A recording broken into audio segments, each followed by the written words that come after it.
नमस्कार। आज मैं आपके सामने भारत के उस नवीन इतिहास की बात कर रहा हूं जिसे सुनकर आपका मन, आपका रोम रोम गदगद हो उठेगा। आप अपने आप में गौरवान्वित महसूस करेंगे।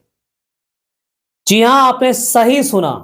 भारत के संविधान निर्माता, दलितों के मसीहा, मानवाधिकार आंदोलन के प्रकांड विद्वान, जिसने पानी पीने के लिए भी आंदोलन किया हो, उस महान महामानव की स्टैचू का अनावरण आज अमेरिका जैसे देश में भी अपने लोगों को प्रेरित करने के लिए इनॉग्रेट किया जाएगा। दरअसल 14 अक्टूबर को अमेरिका के एकोविक सिटी इन मैरीलैंड, जो साउथ वाशिंगटन से लगभग 35 किलोमीटर की दूरी पर है, वहां पर अंबेडकर इंटरनेशनल सेंटर के द्वारा बाबा साहब की 19 फीट ऊंची स्टैचू का, मूर्ति का अनावरण किया जाएगा। यह बात अपने आप में बहुत बड़ी है। इस स्टैचू का निर्माण प्रसिद्ध स्कल्पचर राम सुतार साहब ने किया है। यह राम सुतार वही हैं जिन्होंने स्टैचू ऑफ यूनिटी का निर्माण किया है। अंबेडकर इंटरनेशनल सेंटर का कहना है कि इस स्टैचू का नाम स्टैचू ऑफ इक्वालिटी दिया जाएगा और इस मेमोरियल का मुख्य उद्देश्य होगा कि हम बाबा साहब के विचारों को पूरे विश्व भर में प्रचार प्रसार करेंगे, लोगों को उनके विचारों से अवगत कराएंगे। परंतु मेरे मन में इस समाचार को पढ़ने के पश्चात कई सवाल कौंधने लगे, और ये सवाल किसी विदेशी सरजमी के लोगों से नहीं है। ये सवाल मैं इस देश में रहने वाले लोगों से ही कर रहा हूं।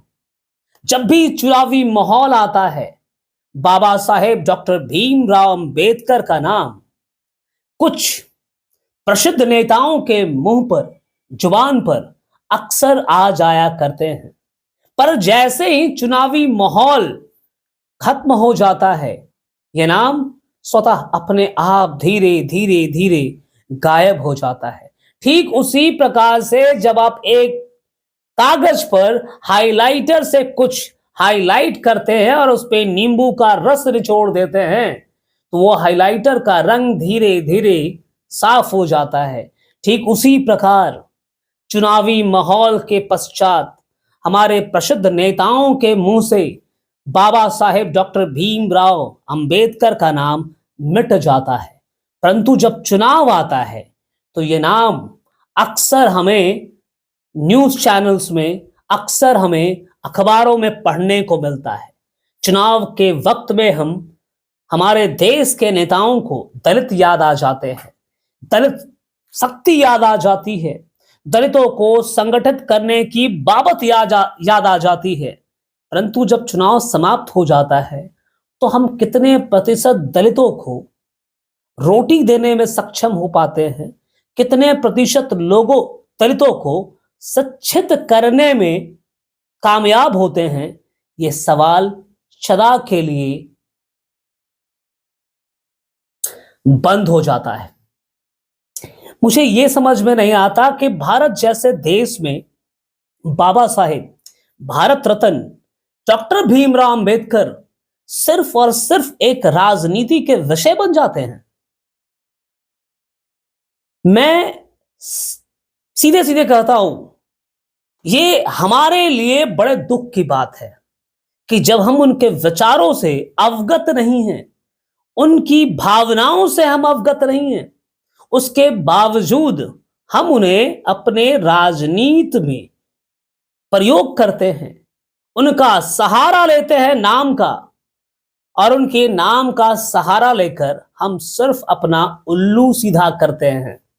और आज की जनता, मेरे जैसे जनता भी मूर्ख बन जाते हैं। उन्हें लगता है कि दलितों की बात करने वाला वो नेता आज का मसीहा है, आज का बाबा साहेब डॉक्टर भीमराव अंबेडकर है, और वो जो कह रहा है वो सत्य कह रहा है और हमें उसके साथ शामिल होना चाहिए। परंतु सत्य नहीं है, परंतु सत्य नहीं है। जब से मैंने होश संभाला है, दलितों के नाम पर सिर्फ और सिर्फ राजनीति हुई है।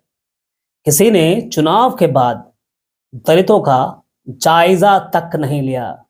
दलित किस मिट्टी में जी रहे हैं, उसके घर के आसपास एक एक टहने की कीचड़ है, इसका जायजा भी आज के स्थानीय नेता नहीं लेते।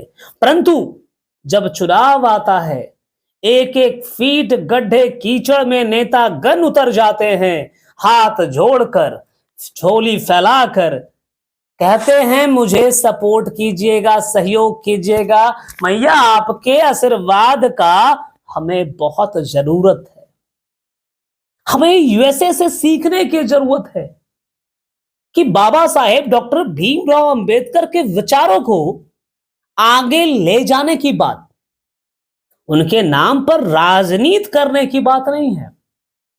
उनके नाम का सहारा लेकर हम अपना उल्लू सीधा करने की बात अमेरिका नहीं कर रही है। वो काम कर रहा है। अमेरिका में बैठी अंबेडकर इंटरनेशनल सेंटर वो काम कर रही है जो बाबा साहब के विचारों को, टीचिंग्स को, उनकी फिलॉसफी को विश्व भर में प्रचारित करेगी, आगे बढ़ाएगी, उसे उसका प्रसार करेगी।